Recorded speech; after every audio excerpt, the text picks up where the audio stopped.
将军，韦将军让步。 Halo guys, selamat datang kembali di channel Broview Series. Masih bersama saya Stephen yang akan menjelaskan alur cerita filmnya. Kali ini saya akan menjelaskan alur cerita film yang berjudul Battle of the Warriors. Battle of the Warriors merupakan film bergenre aksi, drama, dan perang yang mengisahkan tentang serangkaian perang saudara abad ke-5 hingga ke-3 sebelum Masehi di daratan Cina. Seperti apakah kisahnya? Langsung saja, sebelum masuk ke ceritanya seperti biasa, siapkan apa? Ya tentunya Kopai dan Nutbray untuk menemani kalian dalam menonton alur cerita film ini. Dan sekarang kita masuk intro.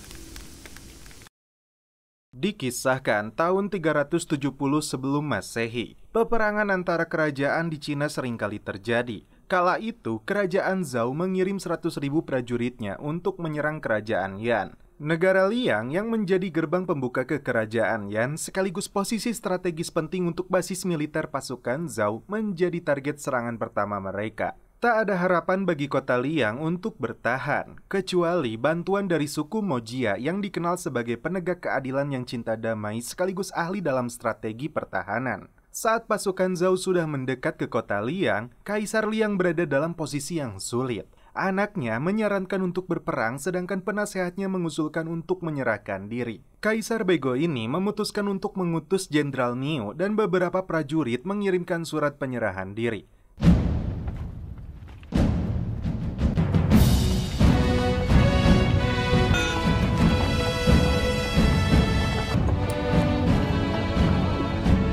Saat Pangeran Liangxi sedang berada di atas benteng, seorang pengembara datang mendekati kota Liang. Seorang prajurit bernama Zituan sempat melepaskan anak panah untuk menghentikan orang tersebut. Dan ternyata dia adalah Geli dari kerajaan Mojia yang diperankan oleh aktor Andy Lau.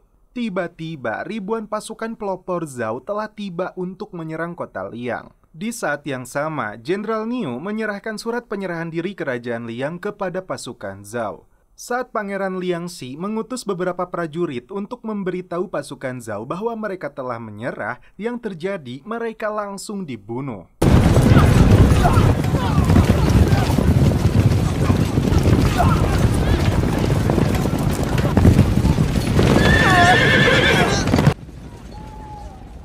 Geli tidak setuju dengan keputusan Liang untuk menyerah kepada Zhou yang dikenal sangat kejam kepada prajurit dan menjadikan warga sipil sebagai budak.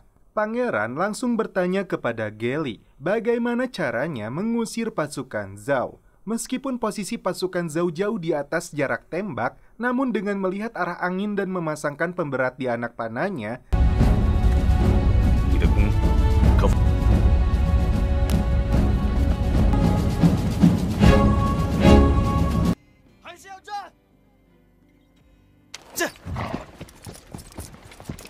Geli berhasil melesatkan anak panah itu hingga membuat Jenderal Gao jatuh dari kudanya. Geli berhasil membuat malu sang jenderal. Di saat yang sama, Jenderal Wei memerintahkan pasukan pelopor untuk mundur. Geli berharap dapat menemui Kaisar Liang. Namun ternyata Kaisar bodoh ini tidak sadarkan diri akibat terlalu banyak minum. Pangeran Liangxi masih tidak mempercayai Geli karena dianggap mata-mata dan belum berpengalaman dalam strategi perangnya. Sementara itu, Jenderal Wei memerintahkan prajuritnya untuk meracuni sumber air kota Liang hingga mereka mendapatkan perintah langsung dari Panglima Xianyang.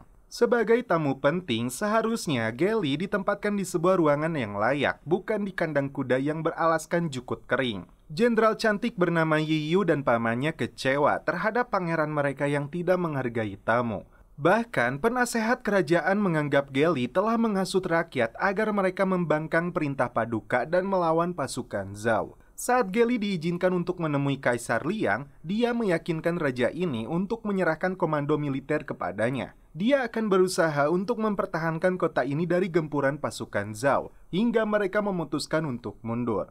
Awalnya, Kaisar tidak yakin dengan keinginan Geli. Namun, ketika Geli meyakinkan Kaisar bahwa Zhou akan menindas mereka jika kota ini jatuh kepada Zhou, dan saat itulah Kaisar memutuskan untuk menunjuk Geli sebagai komandan perang demi melawan pasukan Zhao. Siapapun yang melawan titahnya akan dipenggal. Langsung memaparkan strategi perangnya, Geli sudah menduga bahwa Zhao akan meracuni sumber air kota Liang. Gerbang selatan yang dianggap paling lemah dan rentan serangan justru akan dijadikan lokasi untuk memancing musuh. Semua pekerja harus dikumpulkan dan membangun pertahanan yang kuat dalam waktu 7 hari. Raja dan pangeran sempat tidak setuju saat Geli meminta tembok istana untuk dibongkar demi membangun dinding pertahanan. Jenderal Yi Yu setuju dengan pendapat Geli. Dia meminta kaisar memerintahkan tentara untuk membantu memindahkan batu-batunya agar proyek ini kelar dalam waktu yang ditentukan. Setelah melalui perjuangan dan kerjasama antara prajurit dan warga kota Liang, benteng pertahanan itu pun rampung.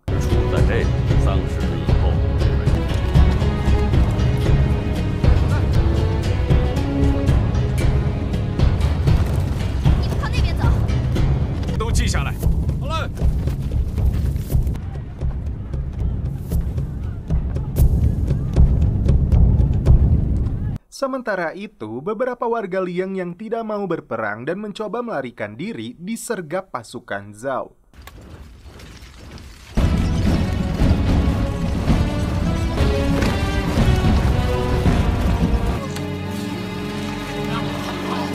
Mereka diperalat Jenderal Xiang untuk menjadi mata-mata dengan ancaman pembunuhan terhadap istri dan anaknya. Di kota Liang, Geli menugaskan Zituan untuk menjadi komandan pasukan pemanah. Awalnya, Pangeran Liangxi tidak setuju karena menurutnya kemampuan Zituan masih berada di bawahnya. Untuk memutuskan dia layak atau tidaknya, Pangeran memberi tantangan. Mereka berdua sama-sama berhasil menembak target dengan tepat.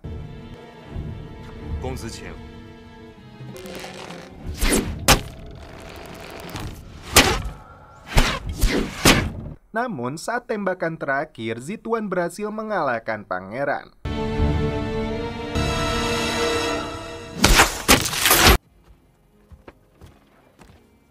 Geli menemui Panglima Xiangyan yang menjadi komando pasukan Zhao. Dalam pertandingan catur itu, Geli berhasil mengalahkannya. Tapi Xiangyan tidak akan membatalkan rencana penyerangannya ke kota Liang. Di malam hari, Geli menugaskan warga sipil yang dikurung untuk terjun ke medan perang dan membantu melawan pasukan Zhao. Padahal di antara mereka terdapat 4 pria yang menjadi mata-mata karena keluarga mereka ditahan pasukan Zhao. Di keesokan harinya, pasukan Zhao mulai melancarkan serangan anak panah berapi. Beruntung, atap rumah mereka telah dibalur kotoran tai sapi sehingga api itu tidak membesar. Untuk melumpuhkan pasukan Zhao yang datang mendekat,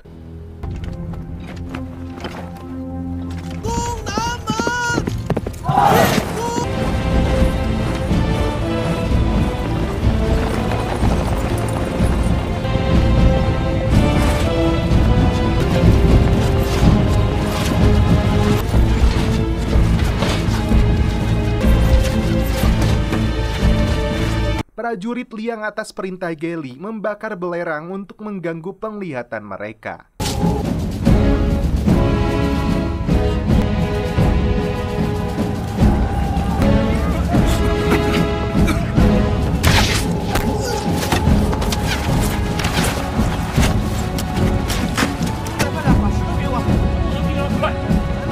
Tak diduga, puluhan mata-mata pasukan Zhao melakukan penyerangan dari dalam kota. Paman Dong menjadi korban serangan ini.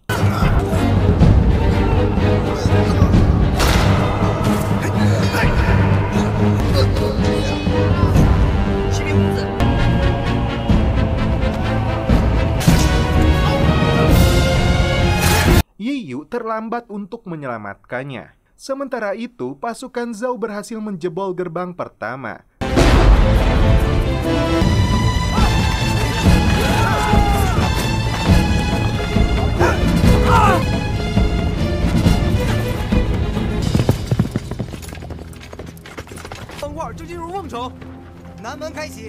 Geli sudah mempersiapkan strateginya. Jembatan penyeberangan sengaja diangkat. Bahkan Geli sendiri yang harus meraih talinya. Saat mereka masuk, puluhan gentong minyak dipecahkan untuk membakar prajurit Zhao. Geli yang terjatuh terjebak dalam kobaran api. Saat itulah Jenderal Gao datang untuk membunuhnya. Beruntung, Geli berhasil menjatuhkan Gao dan menjadikan dia tameng dari serangan pasukannya sendiri. Dari atas benteng, Zituan melepaskan puluhan anak panah untuk memukul mundur pasukan Zhao. Geli berhasil masuk kembali ke dalam benteng. Dan ketika Panglima Xiang mendekat untuk memimpin penyerangan, Zituan melesatkan anak panah dan berhasil mengenai bahunya.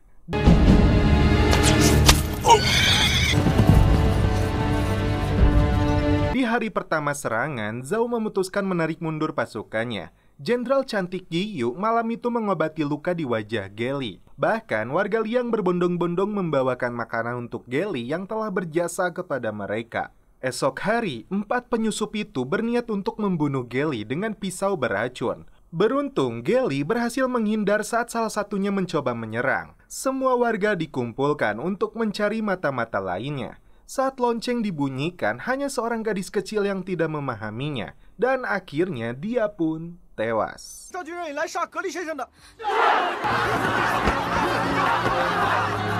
Di malam hari, Geli menyusup ke dalam kemah pasukan Zhao. Rupanya Yi Yu mengikutinya. Terlihat pasukan Zhao sedang menggali terowongan hingga ke pusat kota Liang. Tanahnya sengaja mereka buang ke sungai agar tidak diketahui pihak Liang. Aksi mereka sempat terciduk oleh pasukan Zhao. Saat melarikan diri, mereka terjebak di tebing jurang.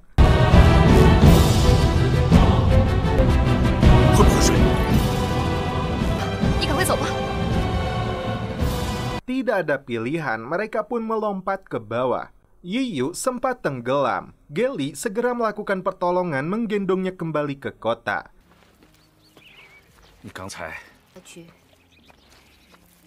你会跳，你们墨家从来都是这么理智的。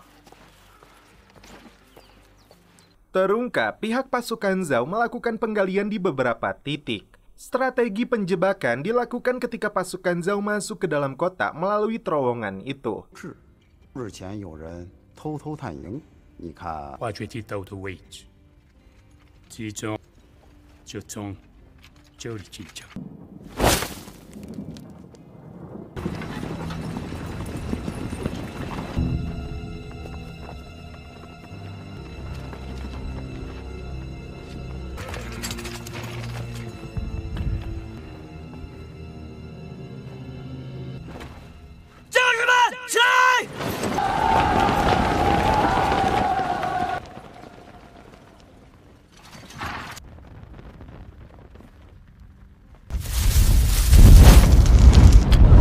Pagar duri langsung diangkat untuk mengepung mereka semua.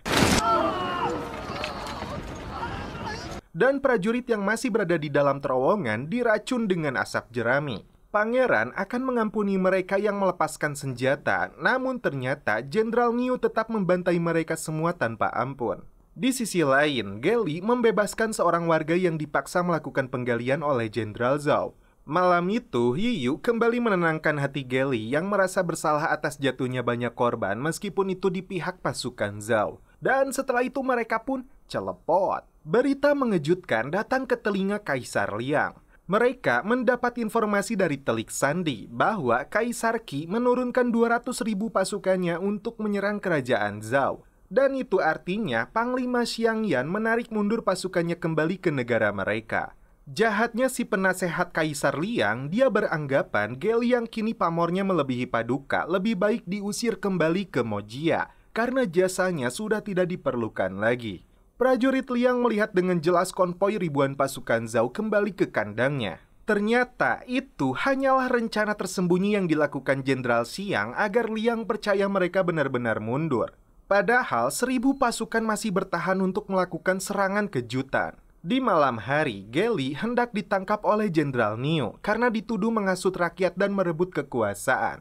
Tiba-tiba, Pangeran Liang datang menyerang Geli. Padahal dia sengaja meminta Geli untuk menyanderanya agar bisa melarikan diri. Setelah berjalan cukup jauh, Geli dan beberapa warga yang setia kepadanya pergi meninggalkan Liang. Tadi duga, Jenderal Niu yang belum puas dia melancarkan serangan panah yang telah dimodifikasi oleh Geli. Dan akibatnya, Pangeran Liangxi dan warga yang menemani Geli tewas terbunuh. Menyadari kesalahan terbesarnya, Jenderal Niu siap dihukum mati. Namun, sebelum mendapat hukuman itu, dia ingin melindungi kota Liang hingga 100 hari kemudian. Kaisar Liang menuruti keinginannya. Malam itu, Jenderal Niu melakukan sidak untuk mencari orang-orang yang dituduh berpihak kepada Geli, termasuk Zituan yang harus rela memotong tangannya. Sementara itu, Geli dalam pelariannya, dia bertemu kembali dengan si penggali terowongan yang sempat dia tolong. Menurutnya, kebaikan Geli bagaikan air susu dibalas air tuba. Kekejaman Kaisar Bengis ini berlanjut. Mereka yang dituduh sebagai pengkhianat langsung dihukum mati. Naas bagi Yiyu yang membela Geli, dia harus rela lidahnya dipotong karena meneriakan kebenaran. Saat berada dalam sel penjara, seseorang melemparkan sepatu yang dia berikan kepada Geli. Itu artinya orang yang dia cintai masih hidup dan akan segera menyelamatkannya. Malam hari, saat Yiyu akan dieksekusi mati dengan ditarik kuda, tiba-tiba pasukan Zhao melakukan serangan dari darat dan udara. Dengan menggunakan balon udara, mereka melancarkan serangan anak panah berapi. Banyak dari prajurit Liang yang mati terbunuh. Di sisi lain, pasukan pemanah yang masih setia kepada Zituan memintanya untuk memimpin mereka keluar dari Liang. Prajurit Liang yang ketakutan dengan serangan ini memilih untuk kabur melarikan diri.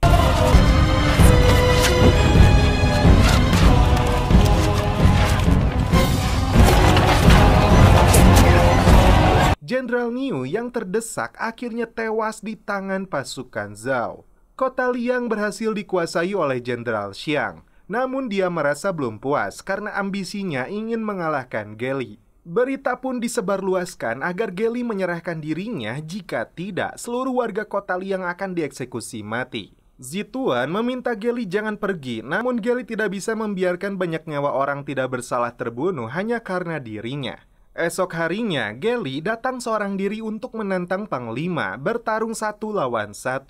Dan siapapun pemenangnya, mereka yang tidak bersalah harus dibebaskan. Panglima menyetujui tantangannya. Berada dalam ruangan tertutup, ternyata Geli tidak ingin bertarung dan siap menyatakan kekalahan. Karena baginya, nyawa jauh lebih penting dari sebatas kemenangan. 5.000 prajurit Zhao yang tewas di kota Liang sudah lebih dari cukup sebagai pelajaran. Awalnya, Panglima menolak, namun tiba-tiba terowongan itu mengalirkan air dengan deras.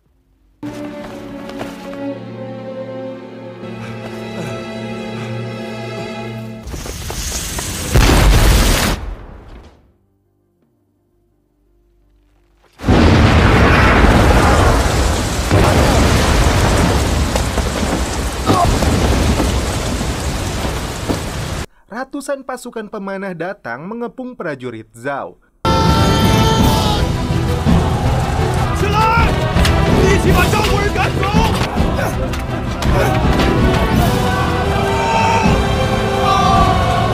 Panglima Xiang akhirnya menyadari kembali kekalahannya dan siap mati di tangan Geli. Namun Geli menolak membunuhnya dan menyuruhnya untuk mundur menarik kembali pasukannya. 我帮不了你。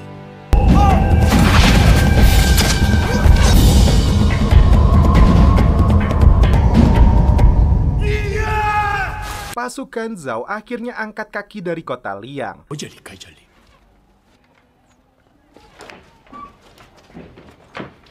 停着！留着他们的腿！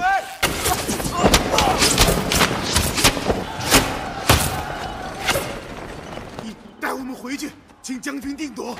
爸，我要留下。我们一起来，便一起走。走吧，将军，带将军放下我们了，你们！ Naas bagi Yiyu, dia tewas tenggelam di selnya. Geli datang terlambat untuk menyelamatkannya. Kaisar Liang yang belum waras dengan kesalahannya, dia membakar hidup-hidup Panglima Xiang.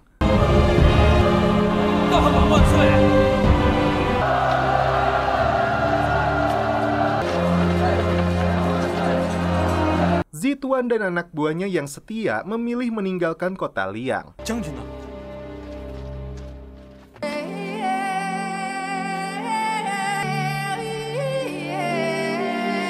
Di akhir film, Geli pergi dari kota Liang membawa anak-anak yatim piatu kembali ke kampung halamannya. 5 tahun kemudian, Kaisar Liang digulingkan dan dieksekusi mati. Kaisar Qin berhasil mempersatukan 7 negara. Geli kembali berpetualang untuk menebarkan pesan perdamaian. Dan setelah itu film pun berakhir. Oke guys, bagaimana menurut kalian alur cerita film dari Battle of the Warriors ini?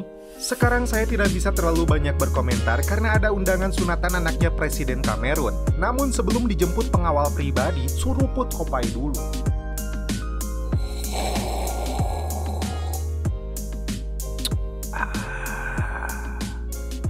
Mantap. Oke guys, cukup sekian alur cerita film ini. Salam penutup seperti biasa dari kami. Mohon maaf bila ada kata-kata yang kurang berkenan di hati kalian. Mohon dimaafkan ya. Salam perfilman duniawi. Keep enjoy.